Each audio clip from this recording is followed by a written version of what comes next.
called The Story of Bonnie and Clyde. That's right down You've there. heard the story of Jesse James, of how he lived and Bonnie's died. actually telling you If her you're life still in story. need of She's something telling you to from the read, beginning here's the to story the of end. Bonnie and Clyde. If you listen to it, she's telling you Think what's about all the happening death to them. the newspapers that print it.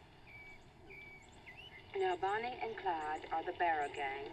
I'm sure you all have read how they rob and steal, and those who squeal are usually found dying or dead. They call them cold-hearted killers. She's telling you right here. They say they are heartless and mean.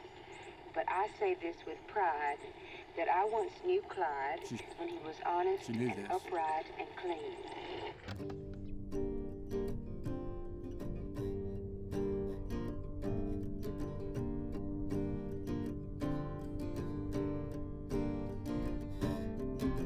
You heard the story of Jesse James, how he lived and died. Now if you're still in need of something to hear, here's the story of Bonnie and Clyde. Oh, Bonnie, Bonnie and Clyde. Oh, Bonnie, Bonnie and Clyde.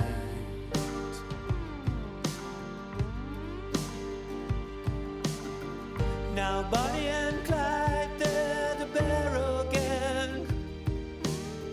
I'm sure you all have read how they rob and they steal, and the nose who squill are usually found dying or dead.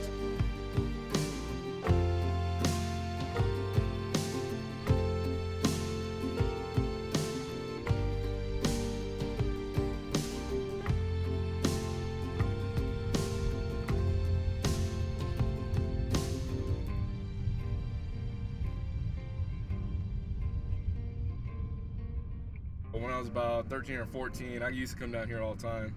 I live in Allen, but like this was my hood. Like I'd come down here and this is where all my boys were at. And this is also where I got into a lot of trouble. So right here, this is the busy street, right? Up there's a Target house. We'd always have somebody in the parking lots that would keep a lookout. He had a cop scanner that we were able to buy off. And at the time, we knew all the cop codes, so we knew that whatever code that they pushed out, that's what it meant. It was either a robbery, it was a burglary, it was a fight, or whatever the deal is. So we always had a keen idea of where the cops were in the area. So down this street would be a house that we would target, right? And so we'd have an extract point approximately about 2 blocks out, depending on if we were in disguise or not. So what we usually went with is electricians. We had bought in some blue shirts. We got those iron-on letters, and we put TXU on our shirt. The leader, he did all the talking. And what he did was he knocked on the door, and the lady opened the door, and he said, "Hi, we're from TXU. There was a transformer blowout in the neighborhood, and we needed to check your fuse box."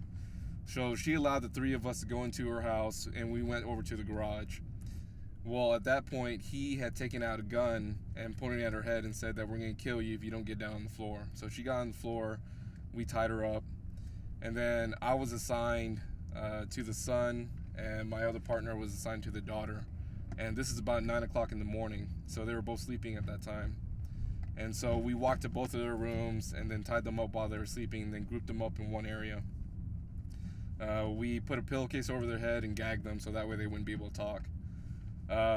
We were trying to get the combination to the safe, and so we would take vases and smash them against the wall and say that we were going to kill the son if she didn't give us the combination to the safe. She was extremely scared at that point, and with this particular job, we ended up taking upwards of $67,000. And so the idea of quitting did cross my mind, but it was just so lucrative and seemed so easy at the time, and it was something that we all did together that I knew I was never going to stop until I got caught.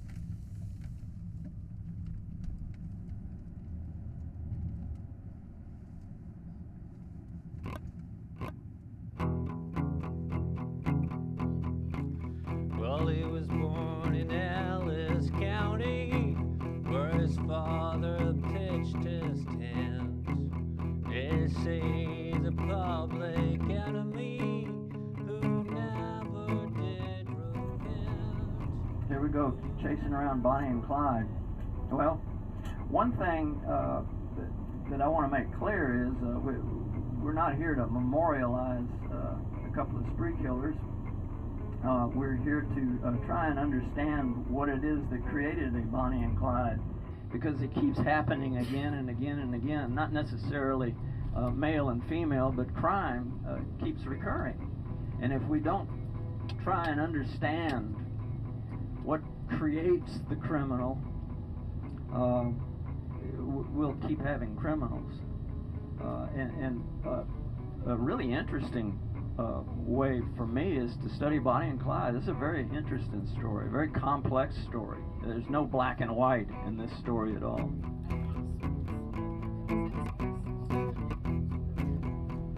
Rolf said he turned a schoolboy into rattlesnake, into rattlesnake.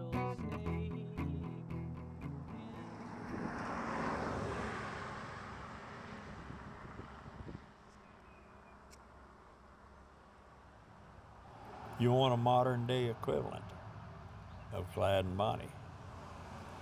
Nowadays, Clyde would be a 7-Eleven bandit because he didn't like to rob banks.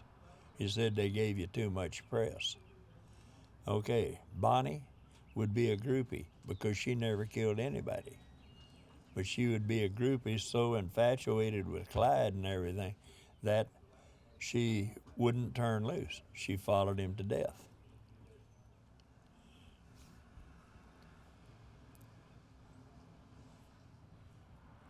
My father was Ted Hinton.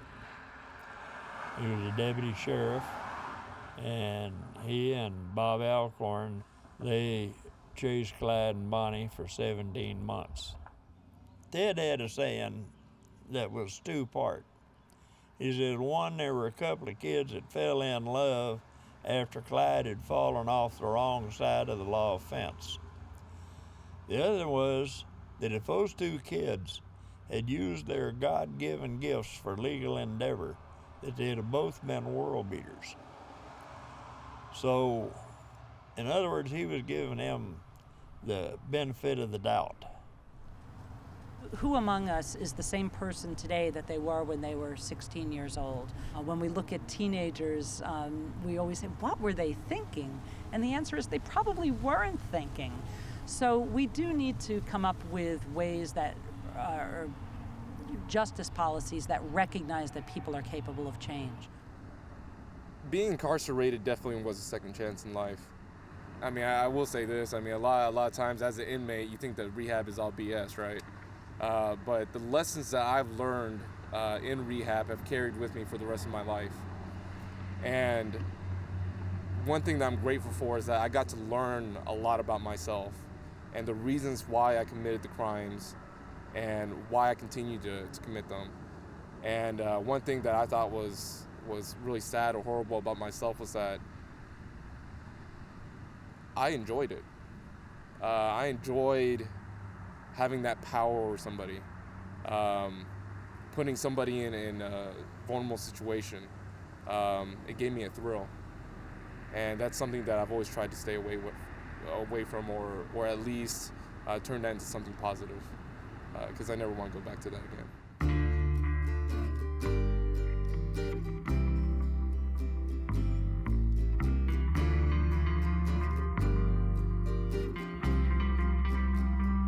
You heard of the mighty man of steel. You read the strange case of Jekyll and Hyde. But if you're hungry for something real, come hear about Bonnie Clyde. Is a picture Bonnie and Clyde. cars still on the hook. Bonnie and Clyde.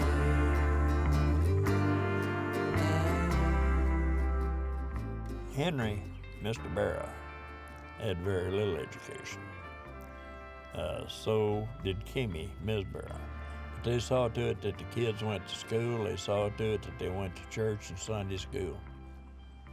Following Buck's lead was what basically got Clyde in trouble. Buck started out as a good boy, but Buck, he liked to fight chickens. Buck had a problem though. He didn't have no chickens. So he'd go steal someone's dadgum fighting chickens. Buck he didn't like work that much. He was probably one of the laziest ones of them. But he started, like his father, he started cleaning up his place. Well, instead of getting the stuff that was discarded, he wound up getting a bunch of copper and selling it, and the copper was hot. So he got busted for that. Then they started stealing these chickens and went from chickens to turkeys and turkeys to cars. So it just escalated, and his little brother got hooked to him.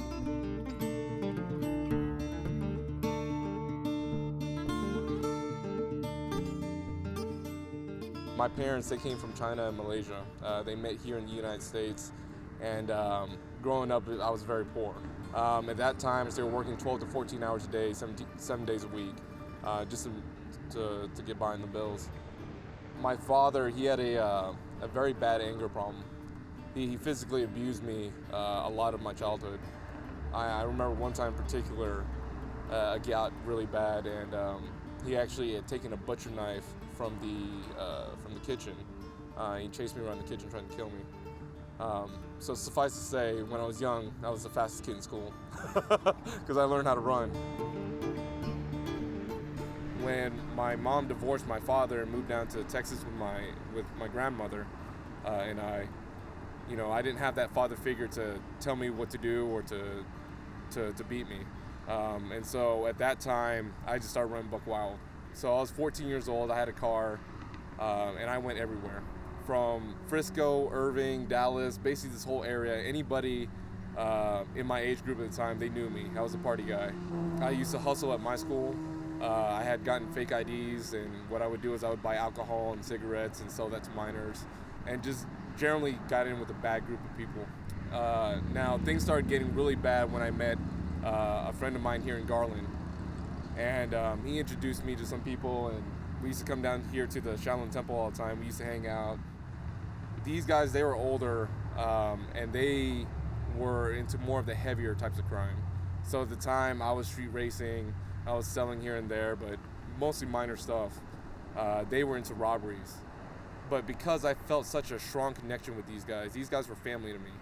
And I actually had placed the value of them over my own family. And so it was something that was kind of an easy decision for me. I just ended up being a part of it.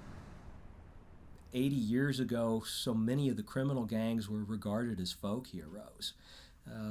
Bonnie and Clyde, John Dillinger, these people captured national attention, and there were an awful lot of people who were, for lack of a better term, cheering them on. In many cases, they were robbing banks, and the people blamed the bankers for the economic mess to begin with. We have a serious problem with criminal gangs today, but for the most part, these people are not regarded heroically. In fact, most people regard these folks with a great deal of fear and trembling.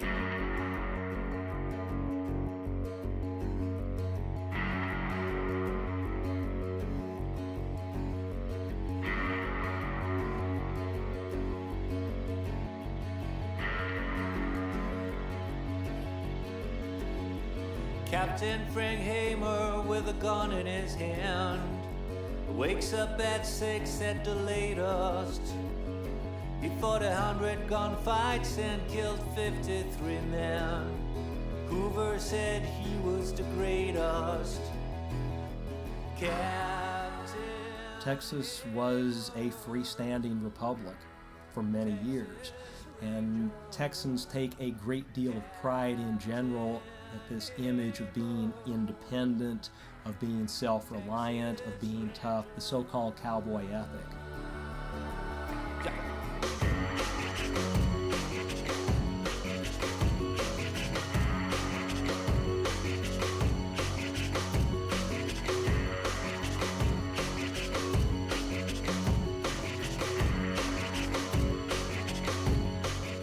Texas is a complicated place. It certainly has the reputation, which is well-deserved, of being tough on crime and lock them up and throw away the key. But I think it's a more nuanced picture than that. For example, Texas has become a leader with regard to what are called smart on crime policies, where we're not just locking up everyone that we're angry at, but the people that we're really afraid of.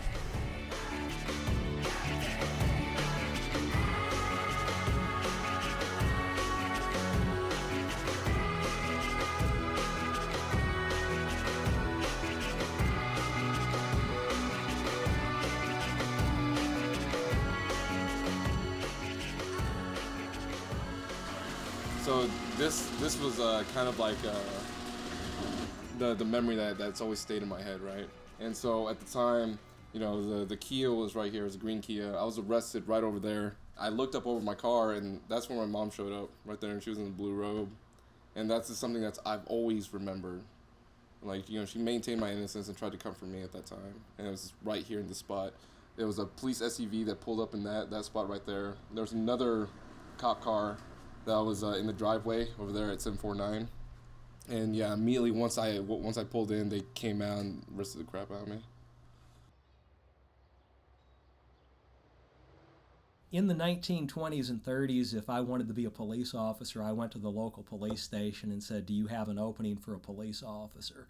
If they liked the looks, they would give me a badge and a gun and tell me to come to work on the night shift that night. To be quite blunt, and I'm not suggesting that the cops 80 years ago were bad guys or ineffective police officers, but there was no real professionalism.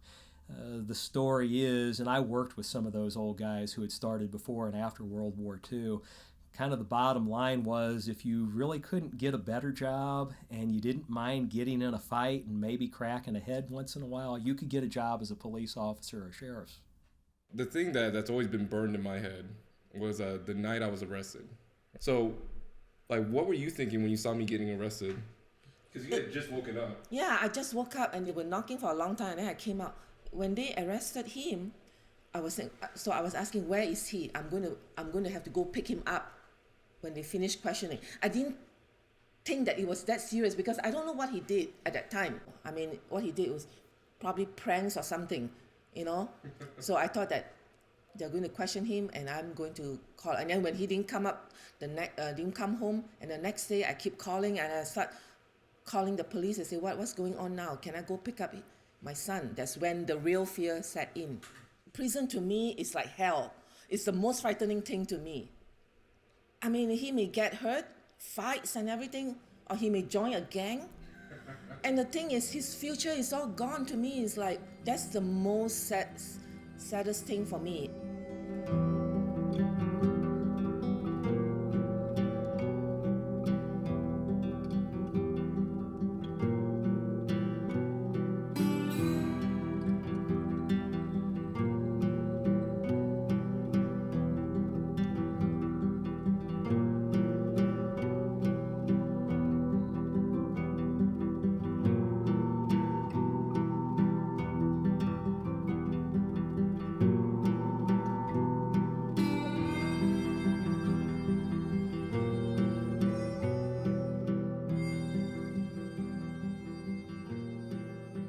The prison industrial complex in Texas is very much rooted on how do we continue to make money off of human beings by making them criminals. You have to remember how Texas began and became so heavily dependent on the prison industrial complex. It really goes even further back to the days of slavery. What Texas did and other states did, they created vagrancy laws, meaning that if you're out there, you're a freed person, quote unquote, but you can't get a job, then you become a vagrant, and that's a criminal offense. So that they implemented policies to make them seem as criminals so that they can continue to utilize their labor. They can continue to exploit them for the sake of, of their financial wealth. Eastham Prison Farm was where Clyde was incarcerated, and it was a very brutal place. It was already labeled as one of the most humanic death places you'd ever want to go, that a human being would suffer. It wasn't just the convicts that were, it was the guards. The guards would just kill you for no reason. He went to the pen on relatively minor charges of burglary, theft, such as that, and car theft. Okay. First killing I ever did, which was in the penitentiary, a building tender sodomized him, and Clyde snaked a piece of pipe in. Clyde proceeded to comb his hair with a tube with that piece of pipe, and trustee was standing there. He saw it. He took the pipe away from Clyde and told him, said, "You didn't see anything, you didn't hear nothing, you don't know nothing. Hit your rack." That was Clyde's first killing, and he never did get credit for that.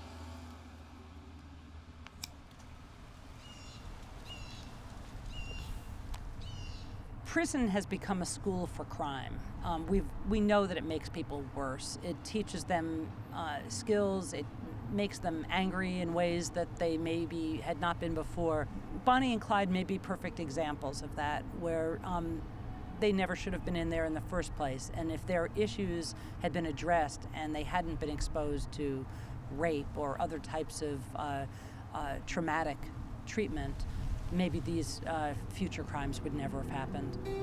No, some girl gave me that.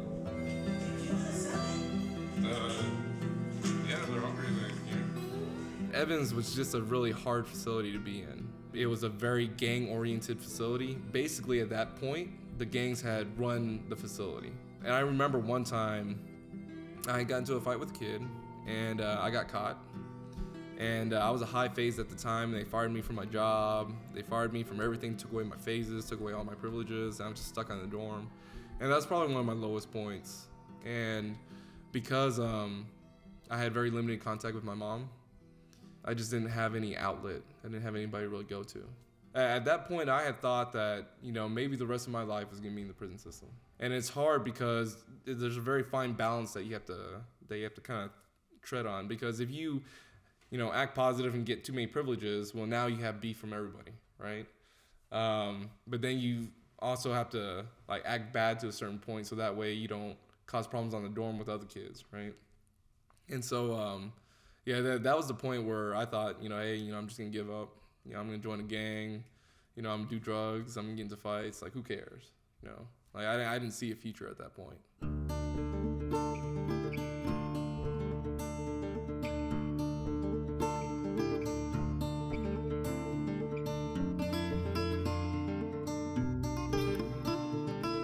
We have a variety of programming options. Every youth goes through a 30 to 45 day orientation session. We give a battery of tests. We assess them. They see psychologists, psychiatrists. If they have an alcohol or drug problem, if they have anger issues, if they've committed certain offenses, we have different programs for all of them. So each youth is individually assigned to different programs.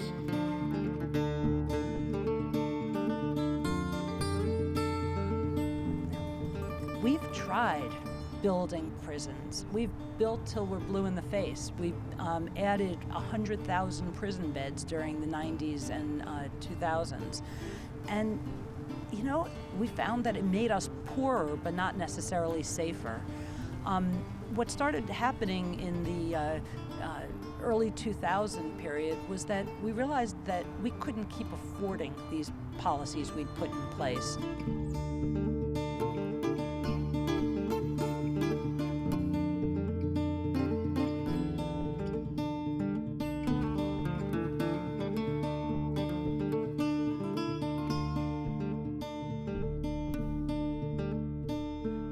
It started for me January of 2005. The Speaker calls me in one day and says, "You're Chairman of Corrections." And I, of course, thank the Speaker of the House when he does that. He's just made you chairman of a committee, an important committee. You say, "Thank you, Mr. Speaker," and under my breath I'm saying to myself, "Oh God, why me? What did I do to deserve this?" Then I asked him, "Well, Mr. Speaker, what do you want me to do?" And he gave me the 8 words that changed my life, and it changed a lot of the system. And that is, don't build new prisons, they cost too much. So if you have that situation, okay, what are you going to do? I started looking around and found that there was one Democratic senator who I'd known but had never really done a bill with, never been on a committee with, named John Whitmire. Whitmire's the other political party than I am. And we sat down and we started talking. We started investigating the whole criminal system of how do you break the cycle? And there's only 2 things you could really do. 1, you could open the door and let prisoners out, or 2, you could figure out a way to slow them down coming in. Well, we quickly figured out in Texas that opening the door and letting them out would probably be about as popular as it would be some other places if you let the really bad guys out to really go endanger your population. You don't want to do that, okay? So we said, okay, that's out. We're going to go look at the other side. How do you slow them down coming in? What can you do with people so that they don't either come to prison to start with or don't return if they've been there? The Texas Department of Criminal Justice, obviously we have a charge to maintain the public safety, but it also has another charge, to employ effective rehabilitation techniques and programs to reduce recidivism. If people are going in and out, we're not being successful. So I don't think it's necessarily a Republican or a Democratic issue, because at the end of the day, it's about people. And I believe at least Clyde started out as a juvenile delinquent. And the idea that on the juvenile end, we want to make sure that we don't lock our children when they do make that criminal mistake.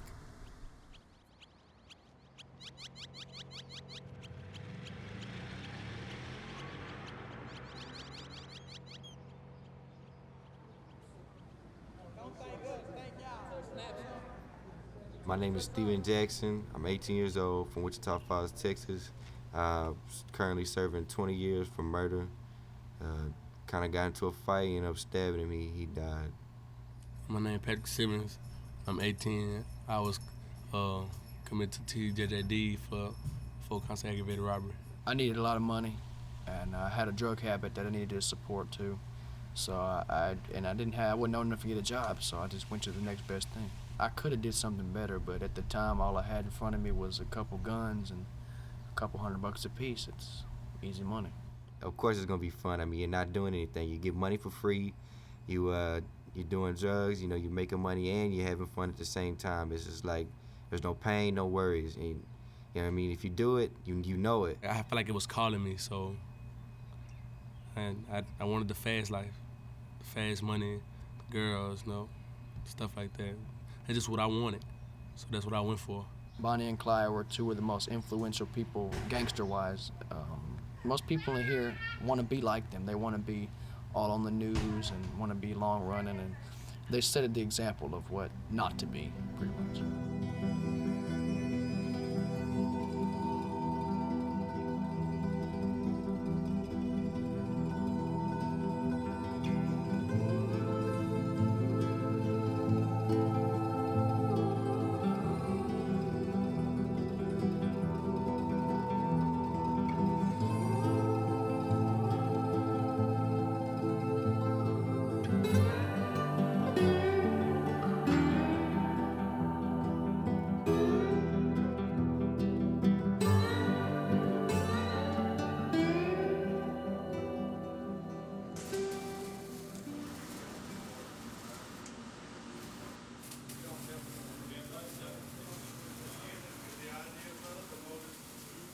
When I started this program, I knew the kids' backs were going to be on against the wall once released.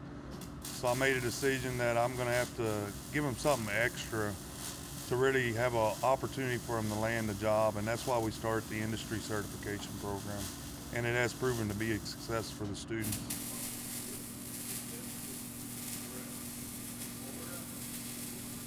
My name is Jason Rivera. I'm currently a student here in Mr. Stork's class trying to get my certification, which I already got. So I'm right here just teaching the other kids how to do the procedures.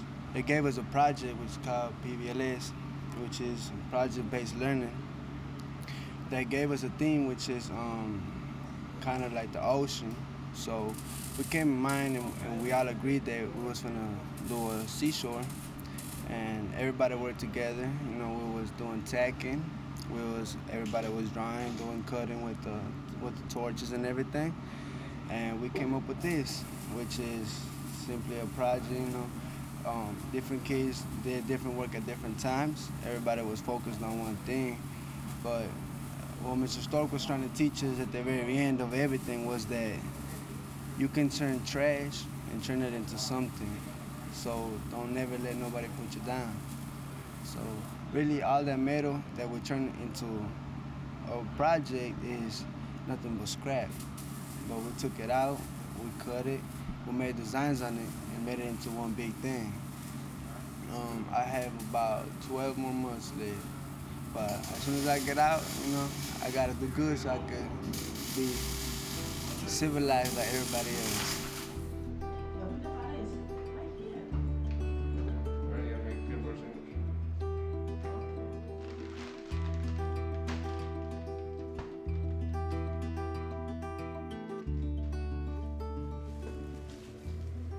He liked peanut butter a lot because from prison I think that's a treat. Well, what we used to do is that in prison we used to smuggle peanut butter, and so as we go through the cafeteria staff, you have to put up your tray, and so what they would do is they would slip us like an 8-ball like cocaine.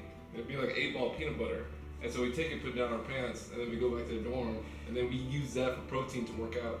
Oh, really? Yeah, so we use peanut butter as like a currency. So I would take that, I would give it to somebody for money. I'd get like $10 for And then you just peanut hold the peanut butter like that? Yeah, just eat it. No, I mean, don't y'all wrap it up? Yeah, in a cookie bag, you know, plastic bag. Oh, in a plastic bag. Yeah. When I was inside prison entrepreneurship program, what they do is they give each member a sweet name, right? So instead of being like hardcore killer 65, you know what I mean, or like blood bang, you know, like all that crap. So all that stuff is a negative name that allows you to continue to have a negative persona and to continue your criminal life, right?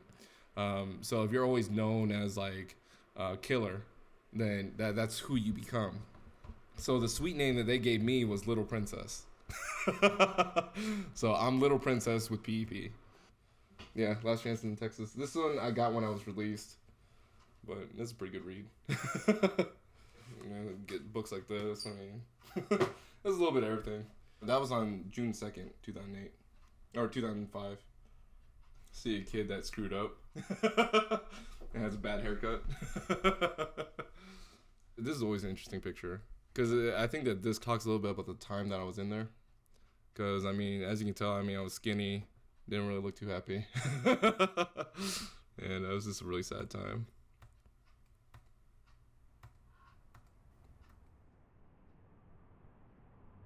So many of these kids started showing the problems in school long before they were eligible for even placement in the juvenile justice system.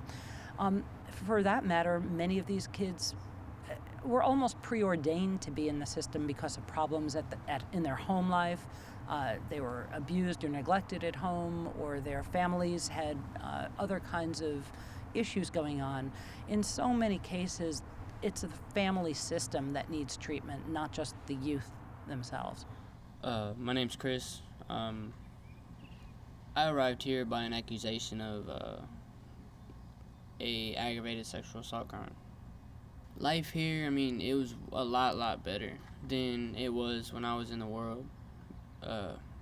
Unincarcerated, because I mean I had a hard life. I went through a lot of abuse through my parents. They were alcoholics, you know, and I turned into, you know, as a gang, as a family, with white pride and power and stuff, and I was repping, you know, 2316 through all my life, you know, but I'm a mess up.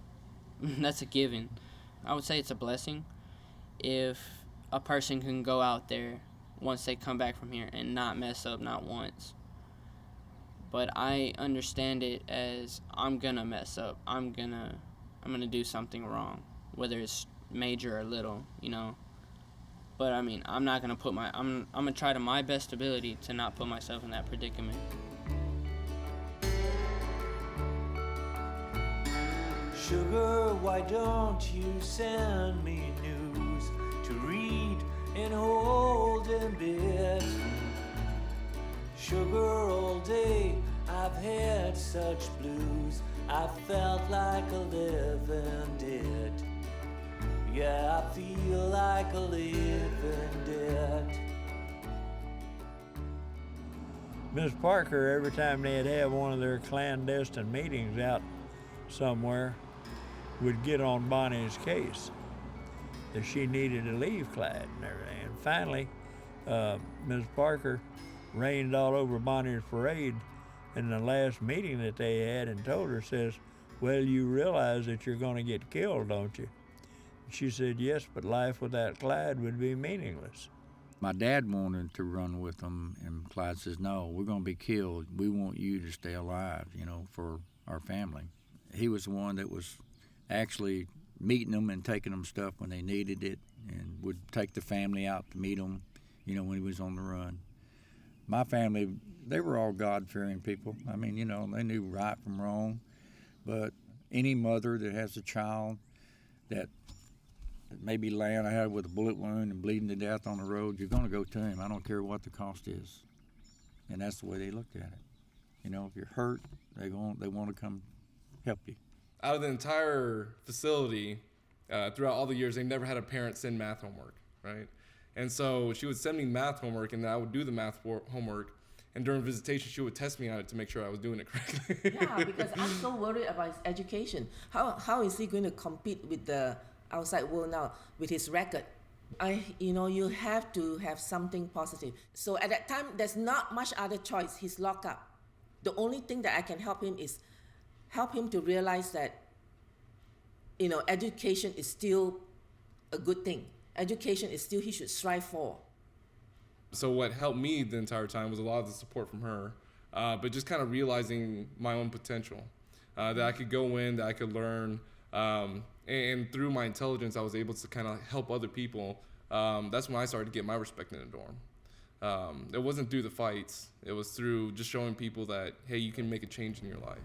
When I first got here, the program was like, they had just changed it, and they had just came up with the 5 rules of connections. And I'm not too fond of, and I'm a rebellious kid. I'm not good with rules. So I didn't really want to, you know, follow the rules. But as I got older in here, it's like, I had to set example. I was becoming older. I had to be that mature adult, knowing that I had certain things out in the freeway that I had to get back to. So I got into my treatment, my alcohol and other drugs treatment, because I was an addict. And I just worked the program. Whatever they needed me to do, I was there. Started getting my stages. They put me on dorms as mentors, and I was looked at as a positive person. So it made me feel good. I feel like I finally accomplished something. At first I came in and, you think, well, I'm going to something like prison, I got to fight and do all this other stuff. But really, this is one of the bigger campuses, you got more vocational classes. So, there's also groups, but, I got my GED, while I've been here. I didn't do school in the free. I got, certifications in architecture and construction. And, groups help me learn, like drugs, what not to do, why you shouldn't do drugs. And Capital Offender Group is teaching me currently how to, why I did the things that I did, how I was raised, more about myself.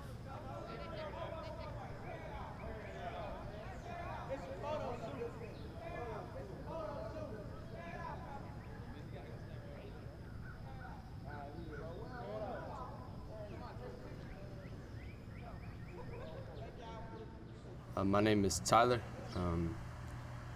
I've been committed to CJJD for the murder of my mom. And I've received 20 years maximum and 3 years minimum for my crime. I've been at Giddings for about 14 months. So far, I still feel I have a lot of room to grow and to learn more about myself. I haven't been enrolled into the capital offender program yet, but hopefully very soon I will be, and I'm looking forward to that experience as well. I expect to figure out really where I had messed up and how I can change that way of thought that I had, and to make a better person out of me and to improve in life. Whatever religion they subscribe to. The students under 17, under 18, and they want to change their religion, they have to get approval from their parents. This is actually the Capital Offender Building. It's not an impressive building, but it's actually the work that takes place inside the building that creates the magic and the mystique surrounding the program. And it's essentially just a very plain room where students feel very safe and feel free to express all of the feelings that they've held onto for a number of years, but were maybe oftentimes too embarrassed or didn't know how to share them. We expose them to who they really are, because for a lot of the time they will spend most time blaming their behaviors on everything else around them. They're either situational or somebody else did something to them. But then in here, we really focus on them and who they are and why they developed the way they developed. We may have quite a few students who have histories of their fathers and their grandfathers being committed for murder. And so once we start to look at those patterns, and then they realize, like, wow, this really isn't the most normal background, and they start to be more introspective and looking at it inside themselves and figuring out. And one of the big parts really is when we have their peers asking them a lot of questions, and they realize that, wow, my life really wasn't normal. And then we start to discuss, okay, so what would a normal life look like? And some of them really don't have a clue what a normal childhood is like because they've had so much trauma. So we work through the trauma, we work through lots of different things like that. This is just an example of some of the things that they do. You know, this might have been, like this here, there's no name on it, so victims. And you know, this student was obviously asked how many victims they had, and his age, as you go down to 15, look at how it's grown. And so that kind of makes them realize, wow, look at how many people you were victimizing. And victims are not necessarily just the people that they might have physically hurt, but if I'm in here, or if the police are always coming to my house, and my mom has to deal with those, now my mom's a victim also. As you can see, the walls here, if these walls could talk, you know, because we actually use the walls to put papers up, but they write up the significant events from their earliest childhood memory, and it could be, I started selling drugs at the age of 7, you know, things of that nature. But the walls, when they get really mad at themselves, they'll punch the walls, which is why we have so many dents. But we also use these walls to put pins in them for, like I said to you earlier, crime scene pictures, you know, pictures sometimes of autopsies, because we want them to, you know, a lot of the time they say, my victim, my victim, my victim, and we want them to understand that their victim wasn't just a victim, it was a person. So your victim had a name. What was your victim's name? So if your victim's name is Brian, we encourage them to say Brian. Brian was this age. Brian had 2 or 3 brothers or sisters, and we want them to understand that the difference between just being a victim and actually having a life and a purpose and goals and dreams, and then that's when it really starts to impact them. Like, man, this kid was just like me, and you know, and then they get angry. Sometimes they'll throw chairs around, but they also know that it's better to do all of that in here, in a safe environment. And their peers that are working with them will hold them. They'll hug them, they'll all cry together, and then they'll go back to their dorms. Bonnie and Clyde. Oh, Bonnie and Clyde.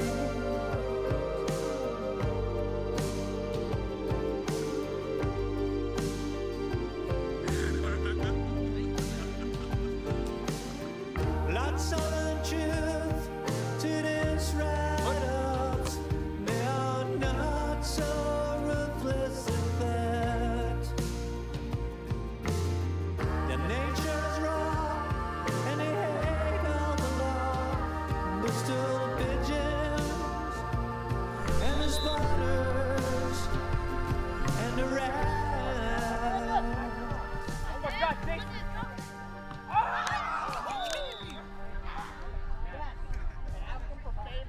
This is my capital offender group. So the Capital and Serious Violent Offender Program, it's the only program in the entire world that works on rehabilitating youth that committed violent crime. So we're talking about capital murder or aggravated robbery, aggravated assault. So a bunch of crimes that were very violent in nature. And so what we do is we go through the life cycle, the offense cycle, and then the success plan.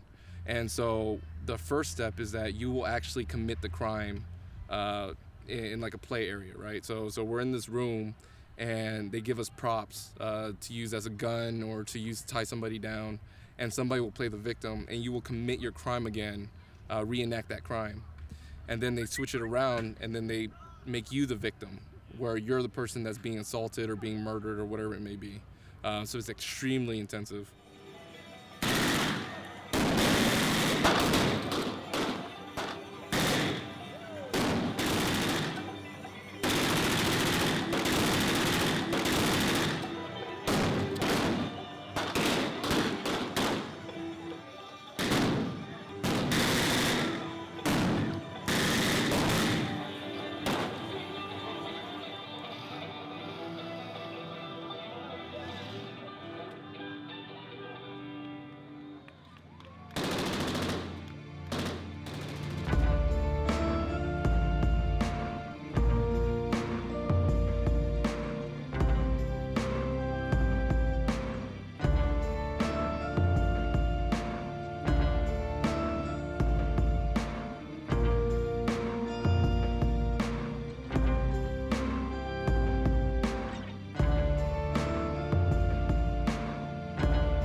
Camfield is buried in this cemetery right here.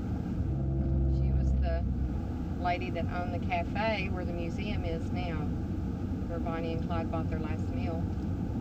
Sometimes it's just nice to get away from Dallas. But no, I like coming down here. I've met people from all over the world. It's a way of learning more about the history of Bonnie and Clyde. It's just a fascinating story, and it's almost more fascinating to see the people who are fascinated by it. A normal week lately, I've been doing probably 3 or 4 tours a week. And then in between all of that, I'm out serving papers to people who don't want them. The economy is a big reason why I'm doing what I'm doing now. The economy was bad, but for me, it turned out to be a blessing in disguise that I was able to find something that I love to do. I enjoy what I do. And, you know, there's not a lot of people who can say that about their work. As far as courage goes, you know, you have to do what you have to do.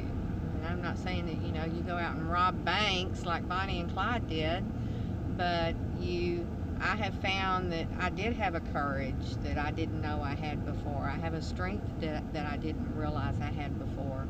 And it's simply because you either sink or you swim. And thank goodness I know how to swim.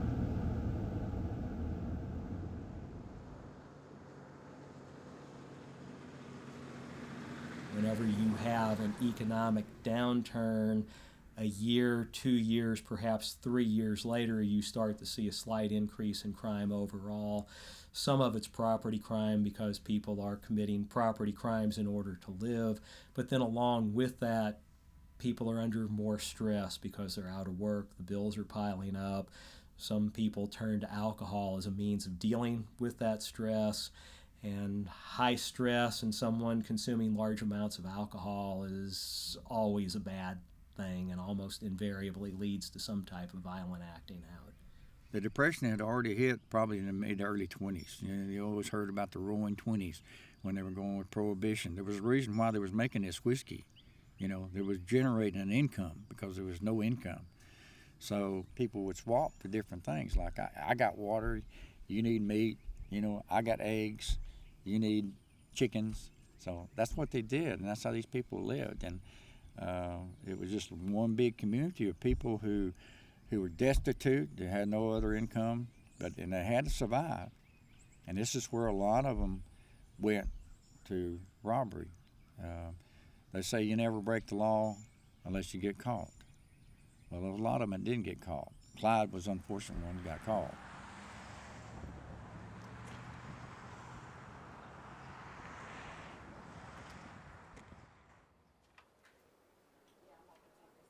When Clyde was in Texas Department of Criminal Justice, it was not the same.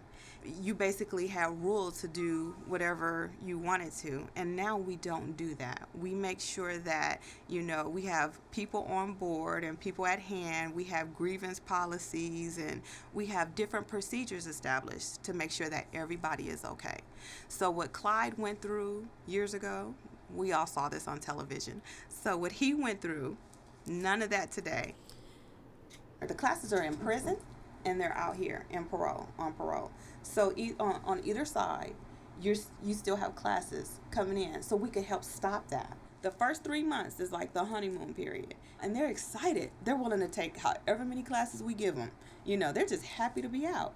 So a lot of times, if you could get this good information in them, their mindset is different. People coming up so that they could say, hey, sign up for this so we could get you a job. We can make sure that you're working.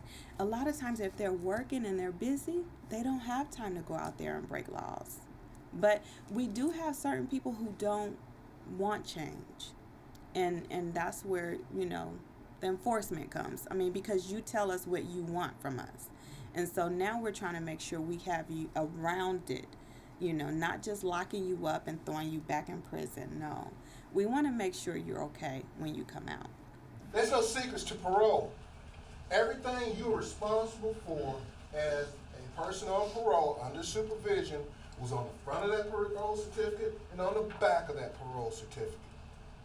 No surprises. We're not about just lock them back up anymore. We're about helping. If you've been on parole, you know what your responsibilities are.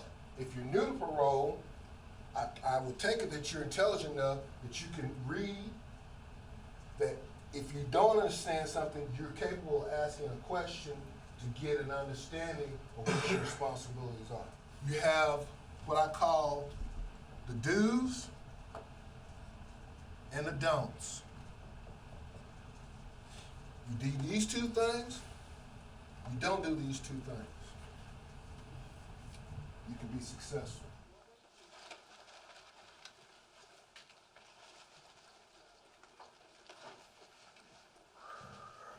When I was released, admittedly, I was very scared because I did not feel that I was prepared to take on the world. I felt that I had fallen behind in my education, that because of the opportunities that everybody else had, that I'd just be at the bottom of the bucket. And I just didn't feel prepared. I had to learn how to drive all over again, pay bills, just kind of, come back to a home where I could have freedom to wake up and take a shower when I want to. So it was a fear of kind of like the unknown. When I came home, I remember that my mom drove me up to the front door, and she told me to stay in the car. And then she went to the house, and then she was doing something, then came back out. And then she led me slowly inside, and the whole house was dark, but we had candles all over the place. And she had my bed made and everything. Oh, it's at night. Yeah. It's at night. And it was the craziest feeling, because I was free.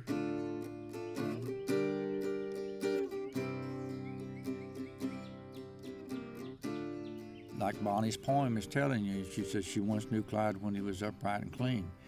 Well, when he got out of prison, he tried to go straight. He even moved as far as Minnesota and Wisconsin and got him a job up there, but he missed his family too much. So he came back and had a job, but every time something happened in Dallas, a robbery or murder, they always wanted to question Clyde because he was an ex-con. They wouldn't take him back home. They just let him out. And he had walked all the way back to West Dallas from downtown Dallas, which is a pretty good little walk. So he would get about halfway home, 2 other detectives would pick him up. Now he just said, hey, I just left there. He said, well, we got questions that we want to ask you. So they loaded him up, took him back downtown. And they did this time again. Then finally she says, well, they won't let me be free. I'll see him in hell. And that's what he did. They call them cold-blooded killers. They say they're heartless and mean. But I say this with pride, boy. I once knew Clyde when he was honest and upright and clean. He was upright and clean. Upright and clean.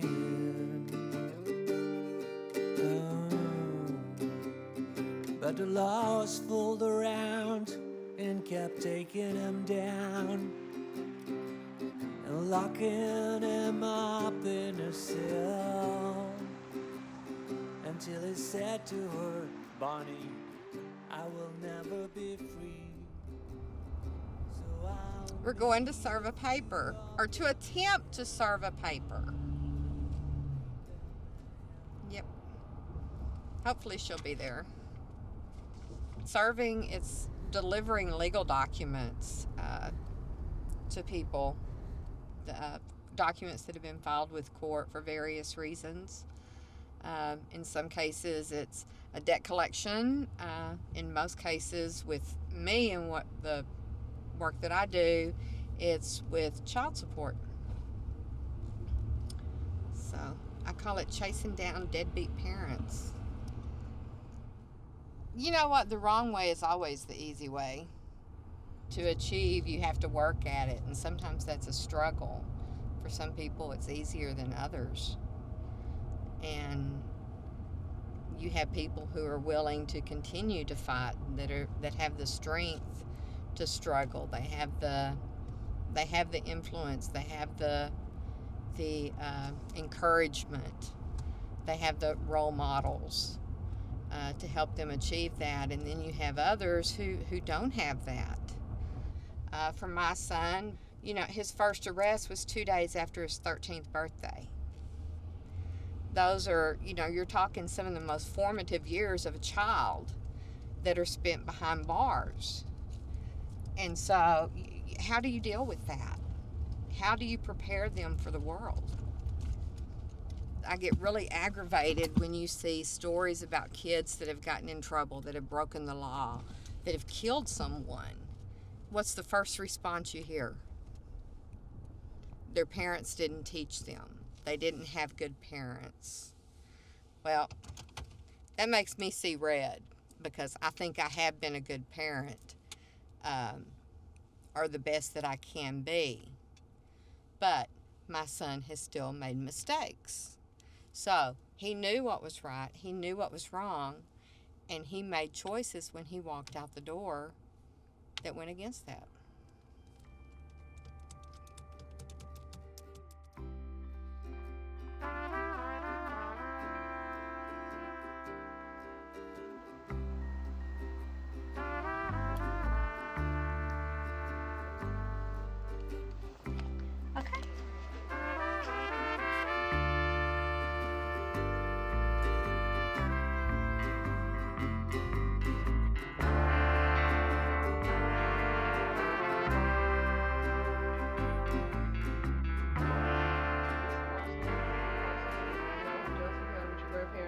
She's attended all her classes, so she's done with her classes for me. And as a matter of fact, she's dual supervised with probation and parole. Probation stipulations are a lot stricter than ours. So she's maintained all of even probation supervision. So, and it has even overpaid her portion.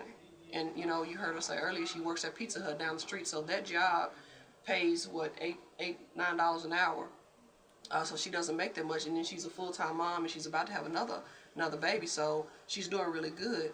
Well, I mean, I have some family support, but if I didn't, have this kind of support, then I really just don't know where I would be, because, if I needed help with something, I don't know where I would go or what I would do.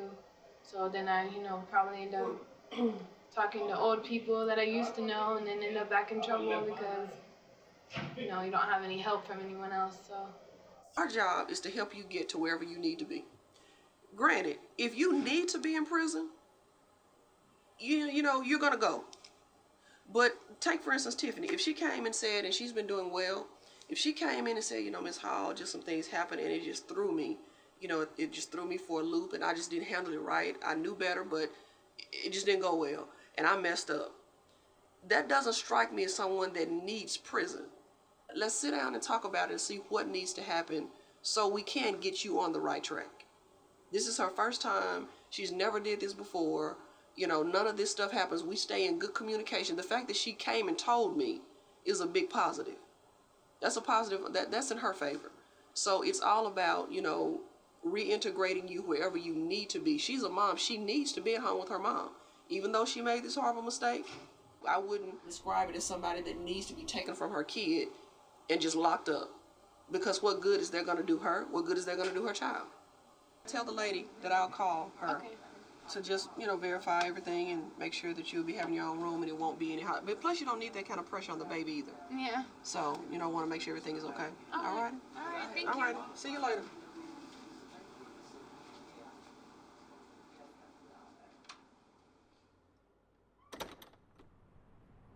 Texas has actually taken a lead in trying to reduce the size of its juvenile justice system. Just a few years ago, in 2007, we had almost 5,000 kids who were locked up in state secure institutions, essentially juvenile prisons, although we don't call them that. Now we're down to about 1,100. So it's been a remarkable drop in the juvenile population that's incarcerated. The way that that's happened is by investing a lot more heavily in community-based programs and services, most of which are non-residential. We put the money into probation services, and the communities are identifying what their needs are and how they want to spend the money to address the children's needs.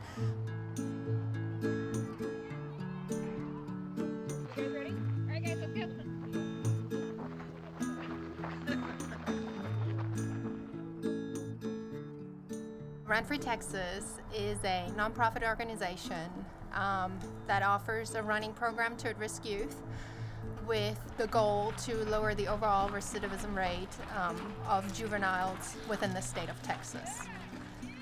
Community supervision, when it's done meaningful, you're talking about $1.29 a day for the state of Texas. Now, if you look at what the taxpayer is paying for a prison system, we're looking at $46 a day.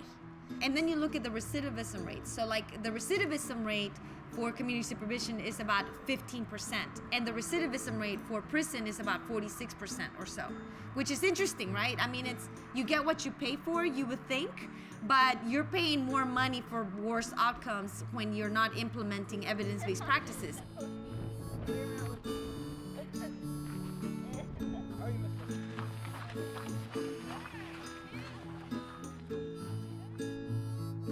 The first time I came here, all I wanted to do was just like, I'm not doing that.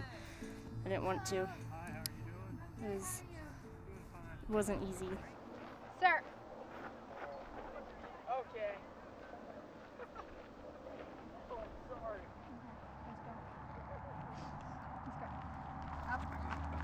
Come on. Let's go. All right.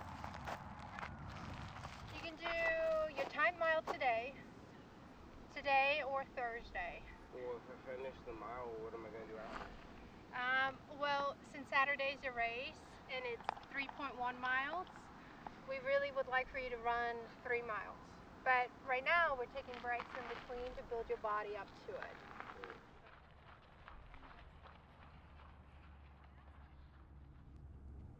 my experience is, and we started, I've been going through this on and off for 6 years, and our introduction into it here in Dallas County was horrid. Sometimes I think, okay, if adults are treated the same way that kids are, maybe there wouldn't be so many adults in the system.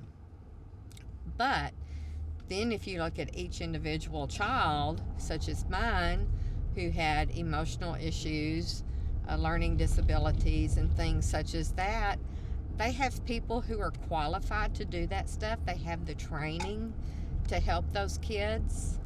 But I think a lot of them have become so jaded that they don't give it all they have.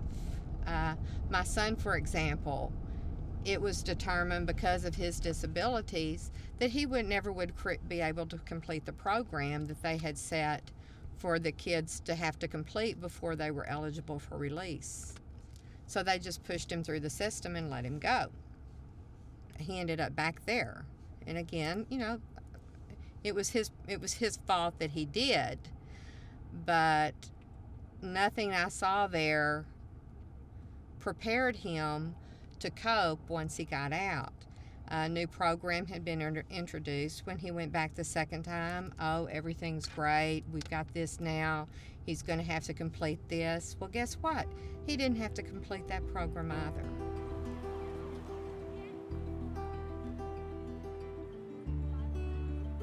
We have 254 counties, and every county has their own system. It's not centralized. Very challenging to make sure that every child is given all of the resources, the treatment, the assistance across the board. So our next challenge is making sure that the jurisdictions, the counties, prioritize real community-based programs and that they walk away from facilities, because ultimately we have to ask ourselves, what is our vision for our youth? What is it going to take for our youth to never end up behind bars?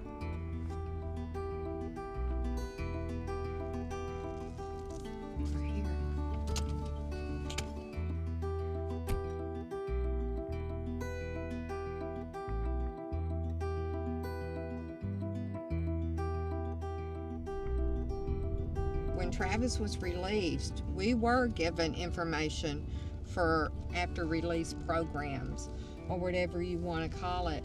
I know one program, there was a waiting list that was, I'm talking, my son was 15 years old, and we were told right off the bat, he'll probably age out before his name ever comes up on the list.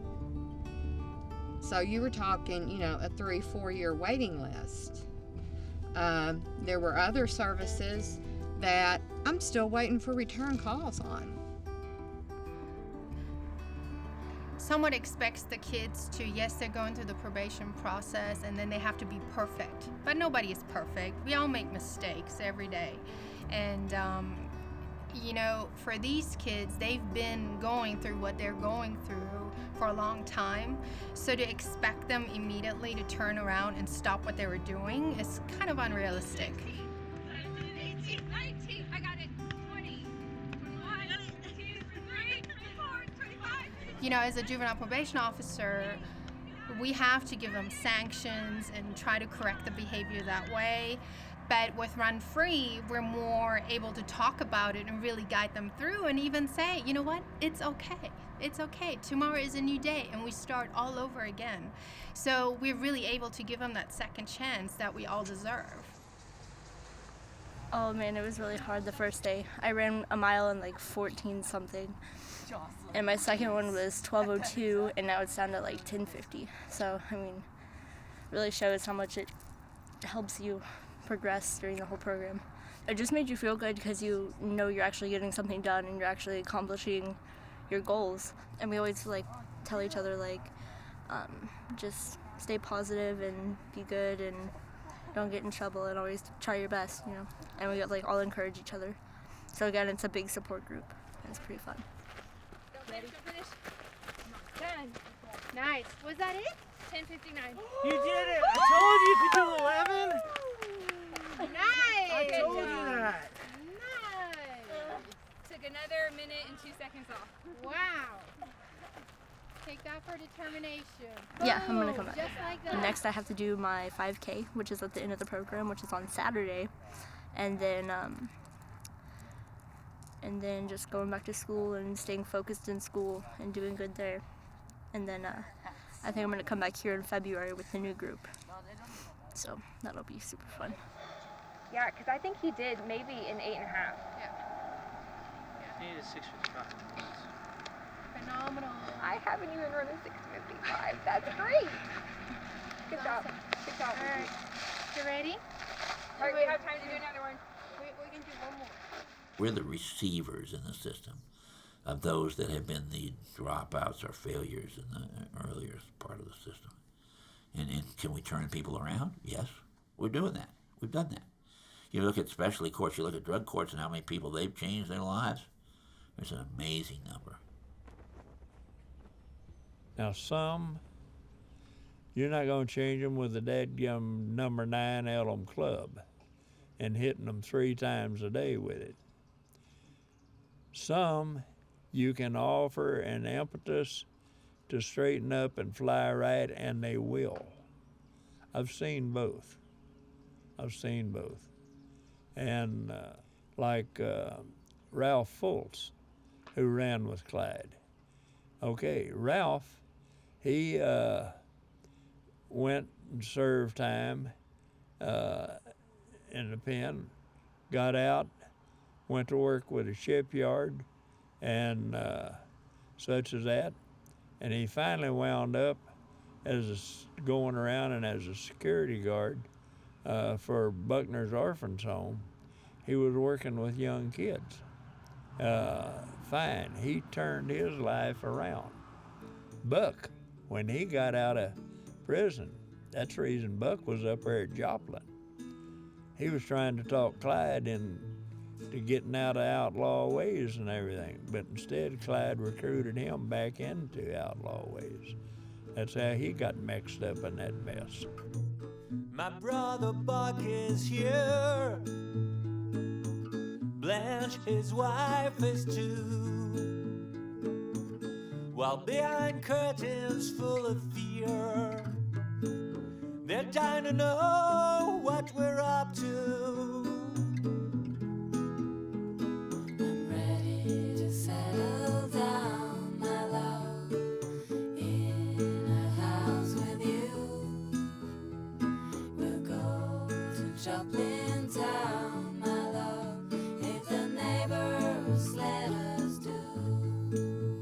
When I got out, one of the first things I did was visit some of the old places that I used to hang out, but I always stayed away from places like this. And the reason why is because it brings back those old memories of what we used to do. And there's a part of me that's kind of scared of who I was before. And I like to think that I've changed, and I try not to go back.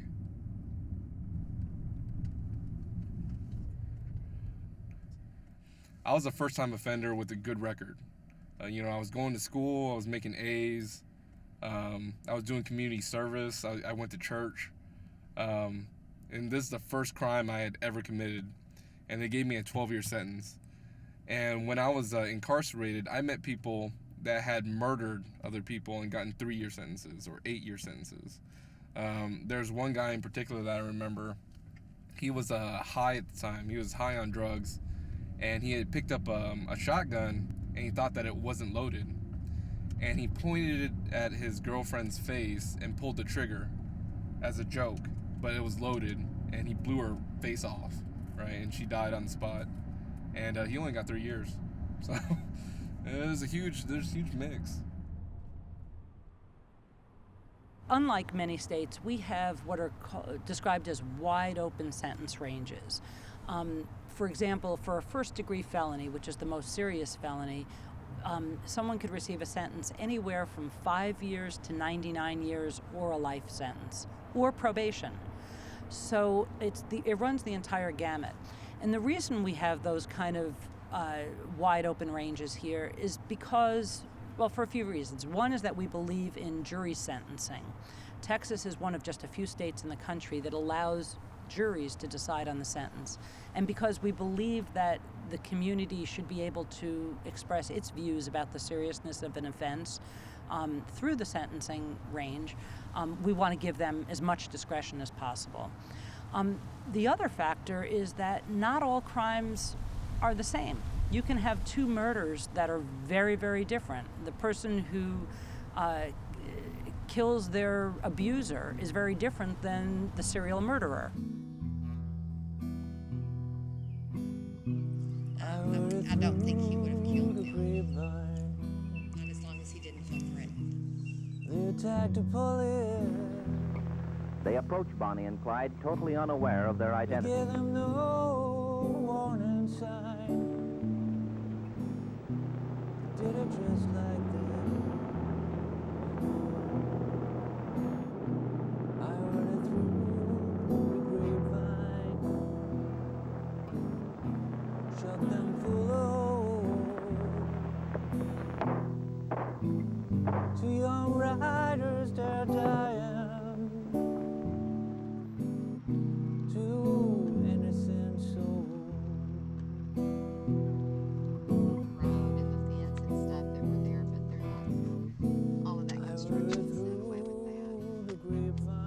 Travis is still trying to find his way. He's had difficulty in getting a job because of his record. He's working, of course, there's also the added difficulty of not having a driver's license. He's working on that. He's about ready to get his driver's license. So then we have to get him a car. I'm not quite prepared for that yet. But in any event, he's still got a long ways to go. He is staying out of trouble. And you know, that's a big, huge step for us. Sometimes for him it's just a day by day struggle. But right now he's winning that struggle.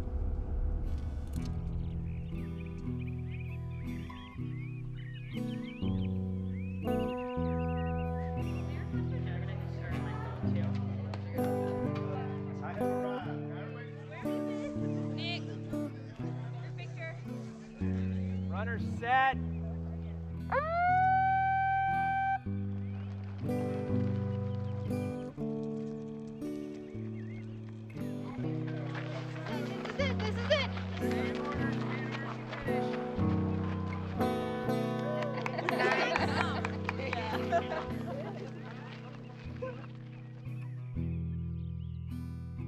Prison was actually a good place for me in the sense that I found that I was good at something. And so that's why I would always get excited whenever I accomplished something, because it was like, it kind of showed that, you know, I'm not good for nothing. I can be useful. You know, I do have a purpose. I came from the system and, you know, I was able to succeed and do a lot because of the opportunities that I was able to take advantage of. A lot of the people that were in the system that, you know, gave me a second chance or gave me the opportunity to do better and give me responsibilities and ability to get my voice out. And so, you know, from that point forward in my life, you know, I've always wanted to have the chance to go back into the system and do something positive for the kids. And that's why a lot of times I'll go back in there and I'll speak to the kids about, you know, what you can take advantage of and how you can succeed once you get released. But I think that one thing that I'll work on for the rest of my life is to find out how to help these youth internalize or accept the help. Because I think that that's going to be the core or the key to helping these kids succeed.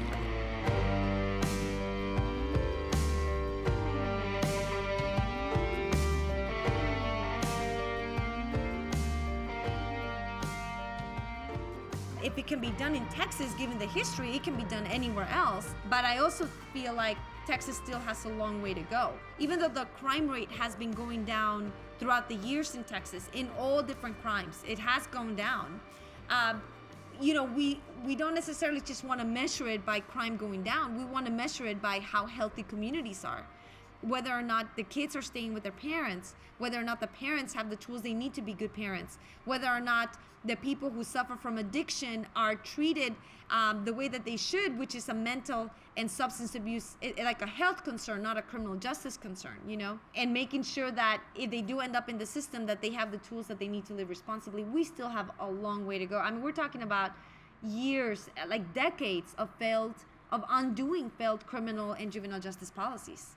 Personally, my feelings on the deal is if you do the crime, you do the time, you know? And my family didn't agree with everything that Clyde did. You know, they knew he was wrong and he knew he was going to pay for his crime. But he was wanting to survive. He wanted to live as long as he could. There's no excitement living in a car 24 hours a day. There's no excitement not having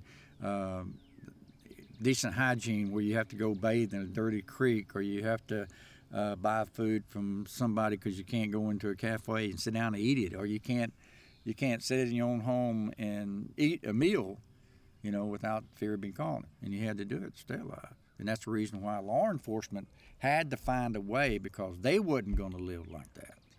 Now you have to remember that of the 12 people that the Barra gang killed, 9 of them were police officers. And Ted said that he knew what his detail was, what his job was, knew that he was supposed to bring them in alive if possible, but take no chances. He said what worried him was the fact that there was a possibility of either he or Bob Alcorn might become number 10 or 11 of police officers killed. Clyde was never captured from the time he ran. He started in 1932 and he ended in 1934, not by capture, but by ambush. They killed him on the spot.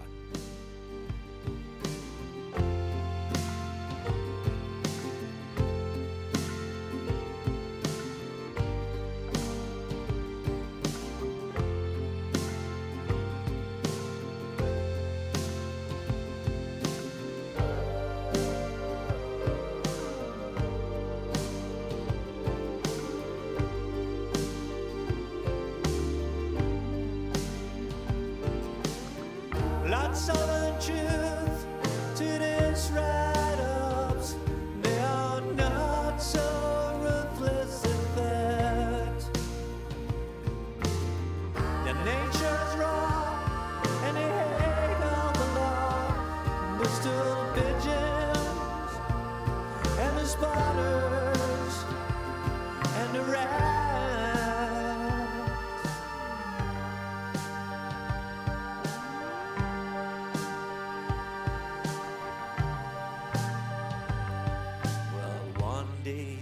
They will go down together.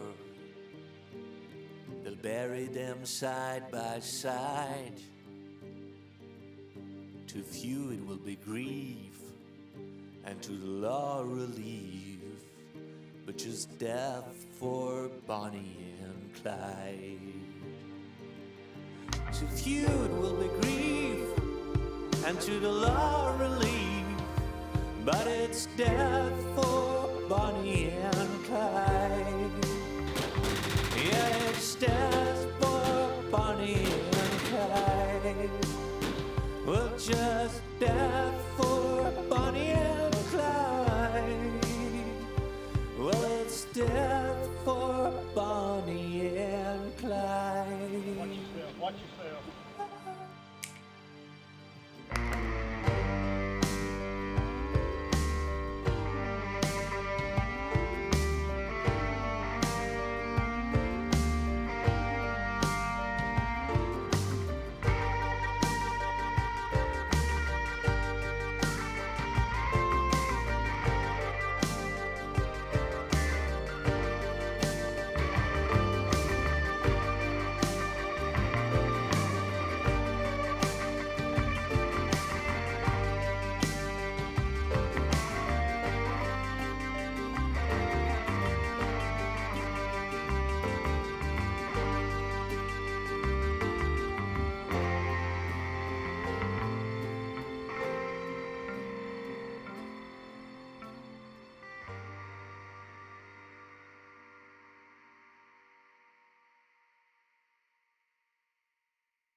data set their hearts to take down Eastham Jail was the day they set death on their own trail. The day they set their hearts to take down Eastham Jail was the day they set death on their own trail. They drove up to Eastham Prison, Clyde behind the wheel, a thundercloud on the horizon, stinging like a nail. He cursed the Lord as he saw a flash of lightning on the road, with a brand new Ford and daughter stash, 70 clips to load. The day they set their hearts to take down Eastham Jail was the day they set death on their own trail.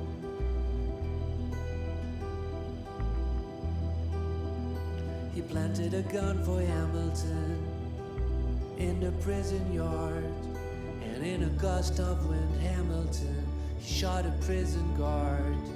The inmates started running in the morning storm to the sound of Bonnie leaning on the horn. The day they set their hearts to take down Eastham Jail was the day they set death on their own trail. For Colonel Lee Siemens, one dead guard was one too many. The rain was pouring cold and hard on Clyde and Bonnie. Frank Hamer was a good shot. He hired him to win the fight. He said, put them on the spot and shoot everyone in sight. The day they set their hearts to take down Eastham Jail was the day they set death on their own trail. The day they set their hearts